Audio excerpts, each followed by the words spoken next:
Welcome to CES for the PC Gamer. This is your guide to all the gizmos and gadgets a discerning enthusiast might want from this year's trade show. From keyboards to mice to whatever this is, we tackle the tech that'll tickle your fancy in 2012. First up is a trio of Razer products. Over at the Razer booth, I'm joined by Simone, who's going to talk us through 3 new Razer products branded Old Republic. Thank you for joining us. Hey, hi guys, glad to be here. This is actually the Switchblade UI. It's also found in our Razer Blade, and what it does is that it acts as a secondary screen. So while you're playing the game, instead of having to Alt-Tab out, you can actually access the browser and or YouTube. There's a gaming mode where you can disable your alternate F4 keys, a macro recording mode, a numpad mode, as well as a trackpad mode. So you can use it as a secondary mouse. So do these functions only work while you're playing the Old Republic, or is this across all programs? It's across all boards. Eventually there'll be more apps that will be developed. Like for example, in the plans, what you can do is like while playing the Old Republic game, you can maybe have a mini map that shows your in-game map, so you don't have to have a map overlay when you're playing it. Yeah. So now we've got a mouse and mouse pad on display. Correct. The mouse is basically a reskin of our award-winning Razer Naga Epic. So it has the 12 thumb buttons on the side. The mouse also has either wired or wireless capabilities, up to you. So it comes with a dock, which it just sits on like that, and then you can take it off and it's wireless. The headset, the mouse mat, and the mouse also comes with interchangeable faceplates, so it depends on whether you prefer Republic or Empire, you just swap it around. And finally, we have the headset, which has 5.1 audio, as well as a built-in mic. So when are these 3 products going to be available? Okay, the headset, the mouse mat, and the mouse are available on our website, the Razer Zone store, while the keyboard will be shipping in Q1 2012. Can you tell us how much these will set gamers back? Sure. The keyboard is priced at $249. The mouse is at $139. The mouse mat is $49, and the headset is $129. Next, we catch up with Alex from Mad Catz and see the Cyborg MMO7. Looks like a rat, but it's not the rat. Now, as we know, the Cyborg rat, it's the best reviewed mouse on the market. It's actually a Guinness World Record winner as the world's most customizable mouse. It's been a huge success for us, the Cyborg rat. But what we wanted to do is do something specifically for an MMO audience, a love letter, if you will, to MMO gamers out there. So this is the brand new breed. We call this the MMO7. And of course, it's based on the rat architecture, but it adds a lot of really cool things to the mix as well. So the first thing that you're going to notice is an amazing amount of buttons. We've actually really upped the button count here. You've got no less than 13 buttons on the actual face of the mouse itself. But check this out. So you've got 3 selectable Cyborg modes, just like you had with the original Cyborg Rat 7. But you've now got a shift button. And what that allows me to do is effectively double that from 3 to 6 separate modes. So you do the math. You've got 6 separate modes. You've got 13 buttons on the actual face of the controller. You can now have no less than 78 customizable buttons without having to reach for the keyboard. It's crazy and perfect for an MMO audience. But that's not all. We've actually got something here called the SD button. So on the original Cyborg Rat 7 and the Rat 9, this was actually the precision aim button where you'd press and hold and it would slow down the cursor movement. If you still want that, you can do that. But the SD button is now a rocker switch. So you've got an additional 5 action buttons that you can use there just by rocking the switch, so it's pretty incredible too. Now also we've got a new system on here, something brand new to the MMO7 called Action Lock. Now you can see we've got some LED lighting here. These are the Action Lock buttons. If I press that button, you can see Action Lock is ready to be enabled. I press down my left mouse button and it'll turn blue to show me that Action Lock is running. Now what that allows me to do, if I'm playing an MMO game and I've got to traverse large areas of the landscape, I don't have to hold down the left mouse button anymore. When it's blue, it means the left mouse button is constantly being held down for you. So all I got to do is gently move my mouse forward without the need to actually hold down the button. So I can do that on the right hand side or the left hand side.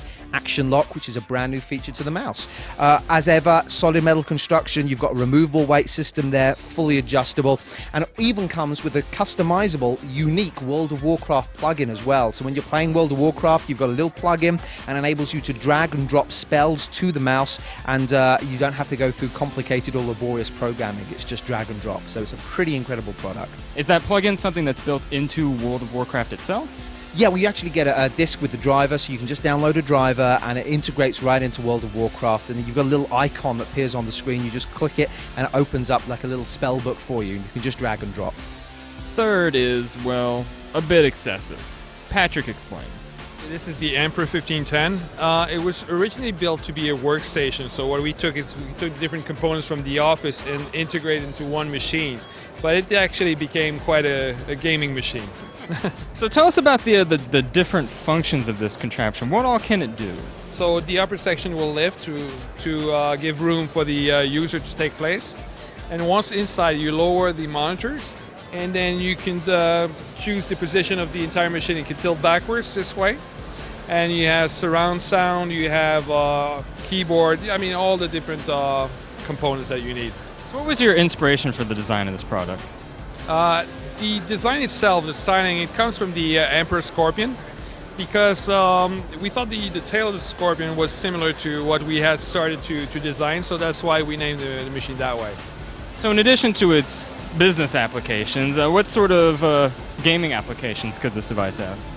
Gaming, at the office we have Flight Simulator on 3 monitors with that particular machine, but all types of gaming, and you can also have a PC linked to it and an Xbox or PlayStation 3 and switch from one to the other. Yeah, is it possible to like switch these monitors out, or is everything that's built into the station permanent? You can change the monitors. You can change monitor type, monitor position, monitor sizes. So that's all configurable. About how much is this going to set gamers back? The machine retails for $6,200, so $6,200, and that's without the monitors in the PC. The users will use their own PC or monitors. Fourth up is another Razer product designed by one of the company's partners. We'll have Josh elaborate. Yeah, we're showing the Razer Hydra on Portal 2. So here's the controller. You have the 2 controllers in the base station, and it's going to use magnetic tracking, so you just plug it right into your machine through USB, and it'll automatically come installed with Portal 2 and our exclusive Motion Pack, which is new DLC and controls for the game. So I can go ahead and show you that right now. So the way the controls work is my right hand controls the camera. I just tilt around in any direction. And you can see it's a free floating camera, so I don't have to be walked to the center of the screen. And I'm just going to pick up this cube here. One thing that's really different is I have one-to-one control of all the objects in the game. So if I say reach out, in, left or right, up or down, or do a rotation in any direction, you can see the cube on screen is going to follow my actions really precisely. The actual measurements for that, it's 1 millimeter position or 1 degree of orientation.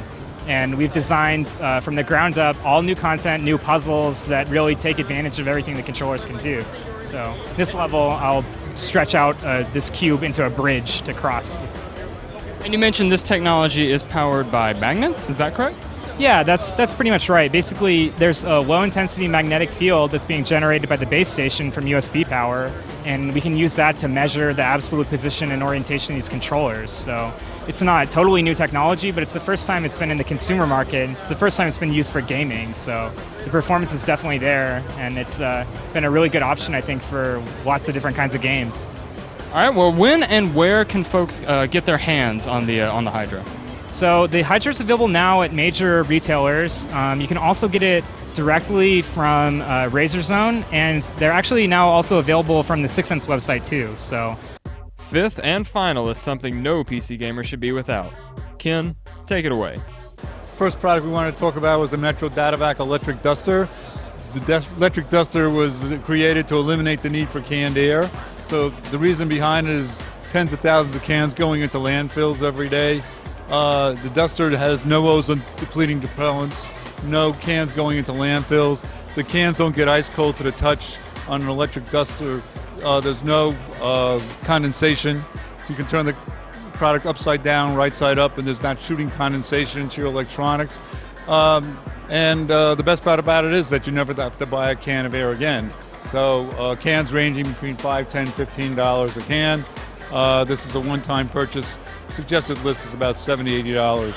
Plugs into your household current, and it comes with a bunch of accessories, little blower nozzles that little widgets and knobs for reaching those hard-to-reach places. It became very popular in Las Vegas this week because the price on the street is a lot more than this. So we get into portable vacuum blowers. This is the Datavac Pro Series. Same power as the electric duster, except you can use it both as a vacuum as well as a blower. So it has 500 watts of power, 4.0 amps, 120 volts. And then if you want to use it as a blower, you can just stick the hose on the back end of the machine and blow out your electronics, computers, cameras.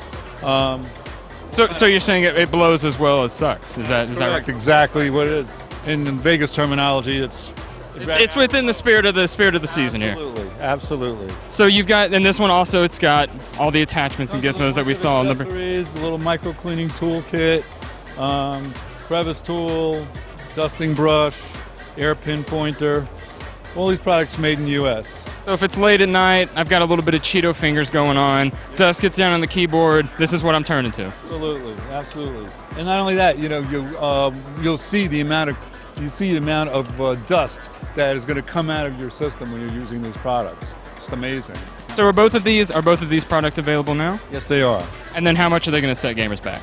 Well, DataVac Electric Duster retailing about $70, give or take. The DataVac Pro Series starting at about $80 retail. All right, Campbell, is there anything else you'd like to add before we wrap it up? Metrovac, we're a family-owned company, started in 1939, manufacturing here in the U.S., 3-generation-old company, family-owned, and this industry's been great to us. All right, well, congratulations. Thank you so much for chatting with us. Take care. Appreciate it. And with that, our guide comes to a close. Do you think you'll pony up any cash for these peripherals? Let us know in the comments below. Until then, this is Maxwell McGee saying, thanks for watching.